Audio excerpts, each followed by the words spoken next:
Alright, I guess I gotta get serious here. Alright guys, what's happening? I am on the way to the shop to finish a job I had to stop yesterday, but I wanted to talk to you about something that was pretty funny.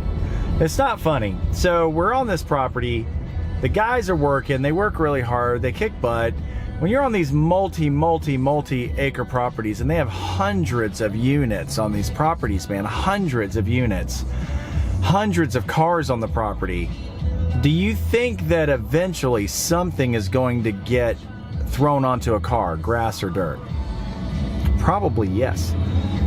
Add the fact that it's just been raining like crazy until yesterday, pretty much.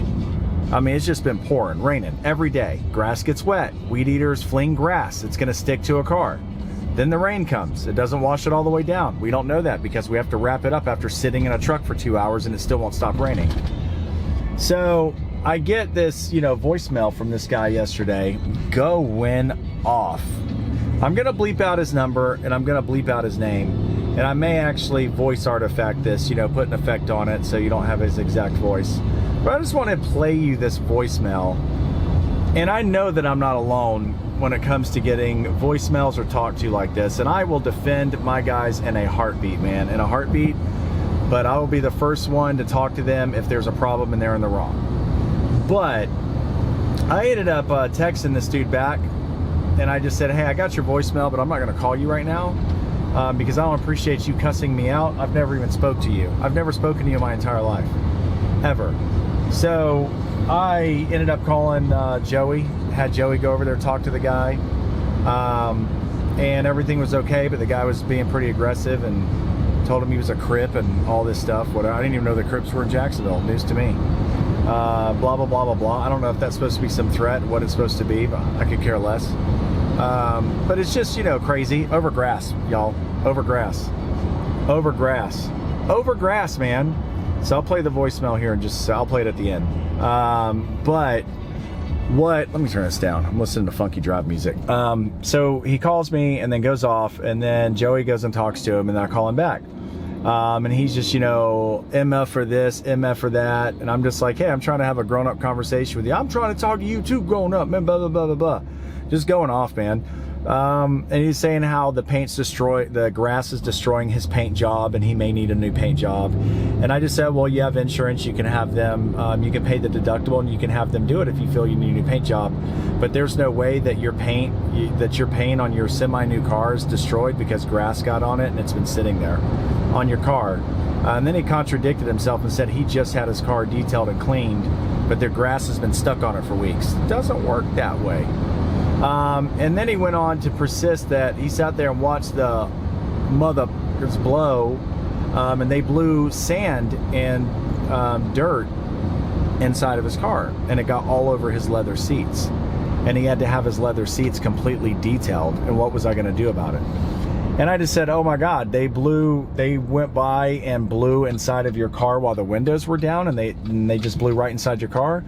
No, my mother windows weren't down. I was like, oh, were your doors open? No, like yelling like that, where his voice was going, I'm just like, okay, just let me get this straight. I'm all about taking responsibility and doing whatever we got to do, but your doors weren't open, your windows weren't open, but there's sand all over your seats. He's like, yeah, I watched him do it, blah, blah, blah. I was like, sir, no offense. I could have a hurricane blower out there. I could have a hurricane can come through and you're not going to get sand inside of your car. I was like, I'm just gonna have to tell you that physically it is impossible. Literally, it is impossible. These blowers do not contain enough power to bypass your door seals and blow sand and cover your seats. He said the seats were covered in sand. First of all, I don't know where all the sand came from. There's no sand out there. Secondly, it's just not gonna happen.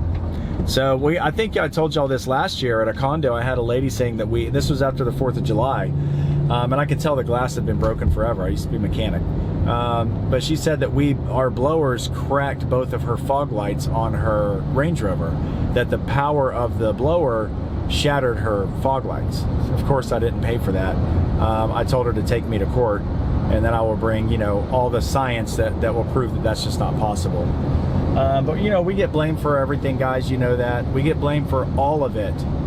There was this new property we started, this other one, there was a sliding glass door that was already shattered. You know what my mistake was? Not taking a picture of it, sending it to the HOA and letting them know that this was shattered before we started. I figured they probably already knew. I ended up paying to have that fixed because she said that my guy did it with an edger. We hadn't even been to the property side with an edger yet when she called me over. There was no edge lines anywhere. The guy wasn't even there yet. And then she had some big, huge rock that sat there, and it didn't match any of the other little stones anywhere around the property. It was kind of just obvious, you know what I'm saying, what happened. But I ended up having to pay for that. But yeah, you know, people come at us all the time and blame us for everything and go off. You have to keep your composure first and foremost. You cannot give them any ammo. Unless you plan on not doing the property anymore, you can tell them where to go. But if you plan on staying on the property, whether it's residential or commercial, unfortunately, we're in the customer service industry and we can't just say whatever we feel like saying without a consequence. But you can stand your ground, maintaining professionalism, just maintaining, you know, a really good tone of voice, and then, you know, you're good to go. You're good to go when it comes to that. So that's what I did yesterday on the phone, and in the end he wasn't happy because I wasn't giving him a $200 full detail car wash. I'm not even giving him a $6 car wash, which normally I would do, but not after the way that you talk to me. You know what I'm saying? Once you go that route, that's not happening. I called the property management company and said, hey, he's kind of threatening us, telling us he's a crip, and he doesn't even want us to mow around his unit anymore. And they're like, well, no, that's not going to work because that is our actual unit. We manage that specific unit on top of managing the association. If he's got an issue, you just have him call us, you know. Property management company had our back, and that's, you know, that's nice to see when that happens. So anyways, I'll play you guys the voicemail here, and let me see here. Let me pull this up. If you can't hear it too good, I'll listen back. I will you know, I will end up dubbing it over. Hey, my name is and for weeks your guys been fucking up my car, leaving motherfucking grass stuck on my shit, ain't blowing the shit, ain't etching up the right way. Man, when you get this message, call my phone, because I'm calling the association too. So give me a call, 904-3. My name is Tom. Yeah, so that was a voicemail. Of course, you know, it was really quick when you just heard it, but of course when you hear it for the first time, it seems to be like a 10-minute voicemail. Because you're just like, what the heck? But I had to let him know real quick, he's not going to talk to me that way. He's not going to talk to my employees that way. If he has any issues, what he should do is direct it to the property management company. If you're trying to address my guys and it's not working out, then contact me like you did, but not in that manner. I told him, if you ever call my phone again, I will not answer the phone if you leave a voicemail like that. I was like, I'm gonna save your number. I was like, and I hope you understand, I'm gonna let it go to voicemail. I told him straight up, it's going to voicemail. You leave me a nasty message, I will not call you back in the future. It's like, otherwise you can call my phone anytime you want with any issues you got, whatever. I'm here for you. But anyways, I think that we've seen a lot of this in the industry, and it's been that way a long time. And I know that I preach about it a lot, and other guys do too, but we really all need to take a stand with this, and we need to let clients know we may work in the dirt, but we're not dirty people. You know what I'm saying? We are just as classy as anybody else. Our standards are just as important and relative as, you know, as anybody else's.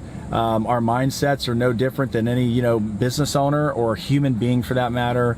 And we break our backs doing something that not just anyone can do. And that's the thing. This is a skill trade, and just not anybody can do it. Not anybody can do it. And if they can, lose my number and go try somebody else. You know what I'm saying? End of story. All right, guys, I'm gonna get busy. I gotta do some crap, and I'll shoot this video that I'm gonna do today.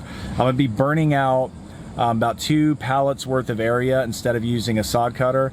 Yeah, sod cutter Yeah, it's great. You know, it goes through, but the cleanup is just ridiculous. I think you end up taking more out than you actually need to do the sod job. It just ends up being a lot of work. Then you have to go to the dumps and all that. I think that there's a place for it, absolutely. But in 13 years, I've never used a sod cutter. My sod jobs are beautiful. They're gorgeous when they come in.